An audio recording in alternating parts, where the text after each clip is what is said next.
දෙව්ලොවෙන් චුත වෙන්න ආසන්න දරුවෙක් ඉන්නවා. දිව්‍ය පුත්‍රයෙක් ඉන්නවා. මහා බෝධිසත්වයෝ. ශක්තිවිඳු ආරාධනා කළා. නිදුකාණෙනි සිවිරට සඳමහ රජුරුවන්ගේ මාලිගාවේ පුසති දේවියගේ කුසේ පිළිසිඳ ගන්න.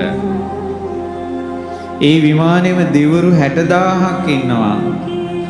චුත වෙන්න ආසන්න 60000ක් කිව්වා සිවිරටම පිළිසිඳ ගන්න. පින්වන්තයෝ වෙනුවෙන් සක්දෙවිඳු දෙවියන්ට ආරාධනා කොට දරුවන් ලබා දෙනවා.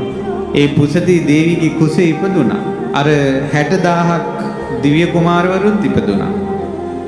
පුසති දේවියට ඇතිවෙච්ච දොළදුක තමයි දන් දෙන්න ආසයි. දොළදුක සංසිඳුණා. දන් දුන්නා.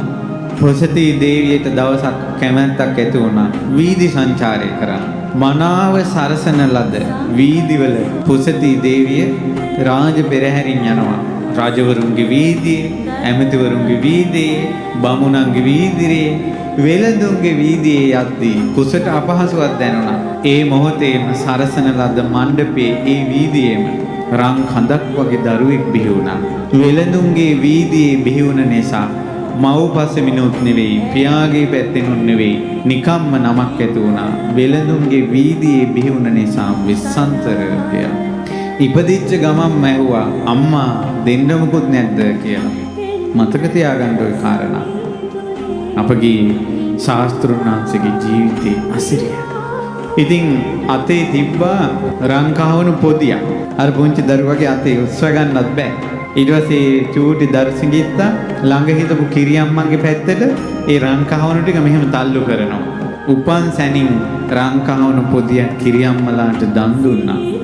ඊට පස්සේ ඒ විස්සන්තර මේ කුමාරයා ඉපදිච්ච දවසේම අහසින් යන ඇතින්නිය කුමාරයාගේ පින්බලයටම සුදුම සුදු ඇතේ උයනේ දාලා ගියා. ඒ කුමරු නිසා ලැබිච්ච නිසා පච්චය කියලා ඇතාල කිව්වා. දැන් මේ සිවිරට නිසාවත්, සිවිරටේ මිනිස්සු නිසාවත්, ඇමතිවරු නිසාවත් නෙවෙයි, මහා බෝධිසත්වයෝ නිසාමයි ඇතා ලැබුණේ. මේකට නේද කෑ ගැහුවේ ඇතා දන් දුන්නා කියලා. Taman ලැබිච්ච වස්තුවක් නේ. ඊට පස්සේ පුංචි කාලේ ඉඳලා උපන් දිනේට රජතුමා මුළු ශරීරයටම පළඳ ගන්න ආභරණ ගෙනියනවා. ඒ හැම ආභරණයක්ම දන් දෙනවා. නව වතාවක් කිරිමංගුරුන්ට රන් ආභරණ දන් දුන්නා.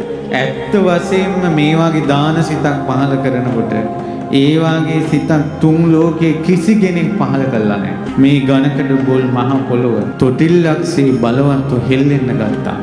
කම්පා වෙන්න ගත්තා. බෝසත් කාලේ අවුරුදු 8 දී මහ පොළොව හෙල්ලුවා අපේ මහ බෝධිසත්වයෝ.